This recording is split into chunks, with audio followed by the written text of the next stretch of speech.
My fiancé mocked my career in front of her friends.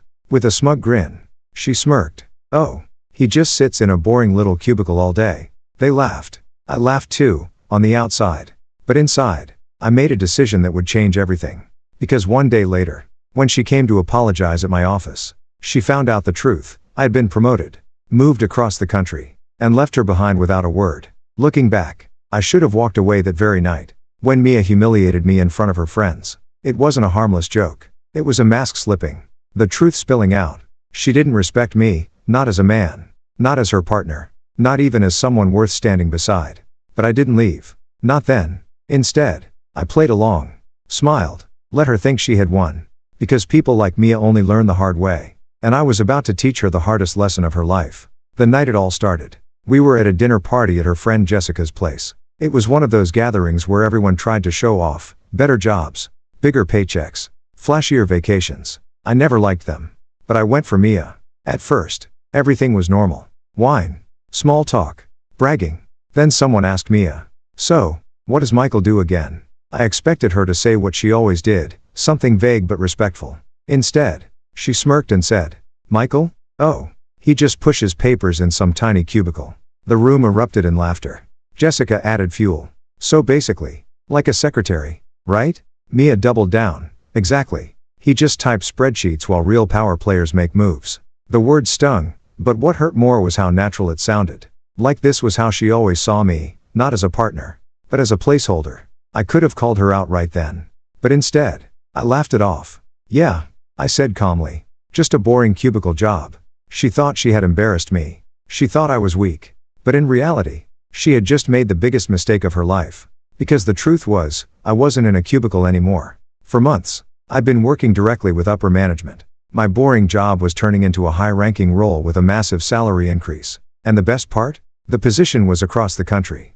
My boss had basically told me, "Michael, it's yours if you want it." But I kept quiet. Because if Mia knew, she would cling tighter. She would pretend to respect me again, just to stay attached to my success. And I wasn't going to let her use me like that. So instead, I played my role.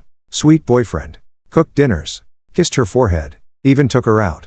Meanwhile, I quietly cut her off. Removed her from finances. Cancelled subscriptions. Ended the lease without telling her. All while planning my exit. And Mia? She thought she was in control. She started working late. Texting her coworker Liam. Bragging about his flashy car and ambition. She thought she was testing her options. What she didn't realize was that she wasn't the one with options anymore. I was. By the time my promotion was official, everything was set. One morning, Mia woke up with no clue her entire world was about to collapse. She strolled into my office, probably ready to dangle me along again. But when she walked in, my desk was empty, cleared out, and in my place, someone new sat typing away. Confused, she asked my coworker Kevin, "Where's Michael?" Kevin shrugged. "Oh, he's gone. Promoted. Moved across the country last week." Mia froze. For the first time, she realized I had left her behind. Not by accident. On purpose. She panicked. Called me. Texted me. "Michael, please call me. We need to talk." Nothing. Another text. Another call. Straight to voicemail. Hours passed. Silence. Finally, I sent one message. "Don't worry, Mia. I found a better opportunity. You understand, right?" Her breath hitched. Because she knew exactly what I had done. I had thrown her own words back in her face. The aftermath was brutal, for her. She tried running to her friends for support. But instead of sympathy, they gave her truth. "Mia, everyone saw this coming except you. You treated him like trash." Her backup option, Liam, lost interest instantly. Without me, she wasn't the glamorous girl with a stable fiancé. She was just Mia. Alone. Empty. And for the first time, facing consequences. She spammed me with texts, calls, begged just to hear my voice one last time. But I didn't respond. Not out of cruelty, but because I finally realized something. Mia never loved me. She loved the security I gave her. And now, she had none. Meanwhile, me? I had everything. A new city. A new role. A future where I wasn't somebody's punchline, but somebody's choice. And that's the lesson here. The people who laugh at your dreams don't deserve to be there when they come true.